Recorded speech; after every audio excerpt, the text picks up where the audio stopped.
তোর কার কি এমন আছে জানিয়ে তোর এত অহংকার করস? হঠাৎ এই প্রশ্ন? তোরে যা জিজ্ঞেসি তার উত্তর এনে দিবি। শুন তাইলে আমি কি নিয়ে অহংকার করি। আমার আছে BMW গাড়ি আর আছে কোটি কোটি টাকা।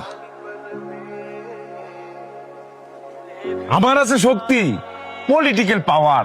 আমার বাপ রানিং চেয়ারম্যান। এলাকার মধ্যে এমন কেউ আছে আমার লগে শক্তি দেয় পারবো? আমি হইলাম সেলিব্রিটি, সোশ্যাল মিডিয়াতে আমার million million followers, million million views.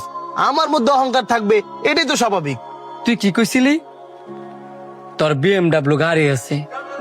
আরে বেটা, তুই যদি মারা যাস তোর মরা লাশটা কিন্তু কবরস্থান BMW গাড়ি দে নিত না, নিব ওই মসজিদে আর খাটিয়া দিয়া।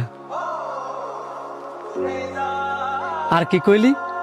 তোর অনেক টাকা, কাফনের মধ্যে কোনো পকেট নাই, যে পকেটে কইরা তুই কবরের মধ্যে টাকা নিয়ে যাবি। আর তুই, তোর অনেক শক্তি, পলিটিক্যাল পাওয়ার। তুই যদি মারা যাস, তোর যদি 3.5 হাত মাটির তলায় রাইখে আসে, তুই কি পারবি তোর শক্তি আর পলিটিক্যাল পাওয়ার দিয়া কবরতে উঠাইতে? আর এই যে সেলিব্রিটি সাপ, আপনার তো মিলিয়ন মিলিয়ন ফলোয়ার, আপনি যদি মারা যান, আপনার যখন আজাব শুরু হইব, আপনার এই ফলোয়াররা কি আপনার আজাব গুলা ভাগাভাগি করে নিব? নিত না। যার যার কর্মের ফল তার তারই ভোগ করতে হইব।